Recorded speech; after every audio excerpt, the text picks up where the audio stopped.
Then the goddess, flashing-eyed Athena, answered him, "Therefore of a truth will I frankly tell thee all. I declare that I am Mentes, the son of wise Anchialus, and I am lord over the all-loving Taphians.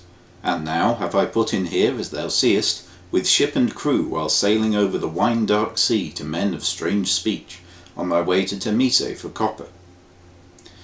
Clip there from Homer's Odyssey.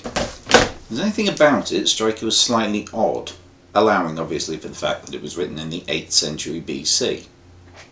Is that phrase wine-dark sea? Why does Homer call it that when the sea is blue? Is it not? I mean, wine-dark.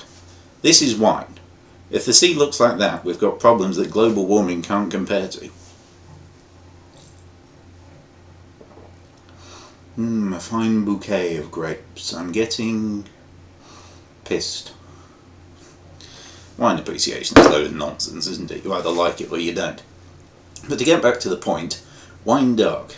Why not blue? Or what is blue? Interesting philosophical question, I hope. Have a look at this picture for me. On this image there are 20 squares. My apologies, by the way, to anyone watching this video who's colourblind. It might not make a lot of sense to you. But one of these squares is a different colour. Can you see which one? And you're back in the room. Did you get which one it was? It was this one, obviously. Now have a look at this image. Again, one square is at variance, but it's a different square this time, and it's a far more subtle shade change. Can you spot it? It's this one. Oh, alright, I cheated. The original square's a different colour as well. Here are the hexadecimal values to show you how they vary. So what am I getting at with all this, other than being a vague test of visual acuity? Well, the way you perceive colour has a lot to do with the language you speak, oddly enough. I speak English, as you've noticed, and I must confess I never really mastered any other languages. But take these two colours, for example. We see them as both blue. However, if you were Russian, they are in fact two different colours, namely Goluboy, I apologise for my pronunciation, but I don't really speak, well, I don't speak any Russian, and Sini, whereas we have to stick with dark blue and light blue. Some interesting work was done by a researcher called Jules Davidoff, who travelled to Namibia and spent some time with a tribe called the Himba. Now the Himba have no word for blue in their language. However, they do have several different words for greens. Now when they were showed pictures containing those shades of blue and green that I showed you earlier, they couldn't pick out, or at least the ones that could took a lot longer, the square that was blue from all the other ones that were green.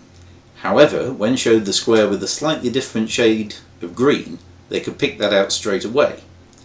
So even though, biologically, our eyes work the same way, because we make associations of colour with language, that perception can vary depending on whether or not we have a word for it.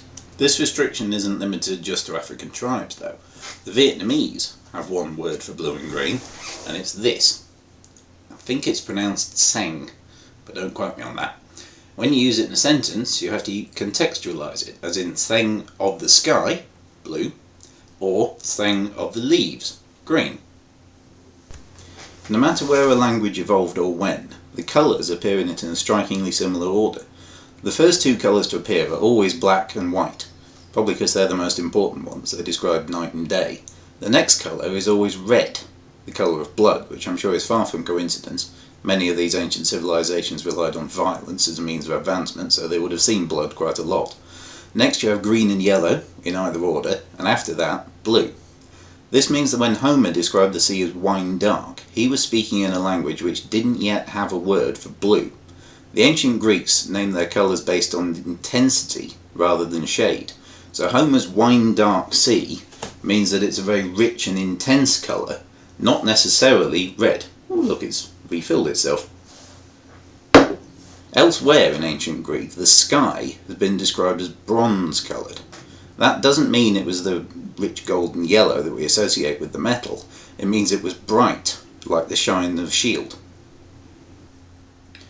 So, where does it go from here? Well, I suppose it depends on how many colours you think a person needs. I dare say Homer was very happy with his wine dark sea. However, a quick glance at the Dulux paint catalogue will reveal Azure Sky, Bermuda Cocktail, holiday blues, striking cyan, and summer medley. Can you tell the difference? Me neither, but at least we now have words for them.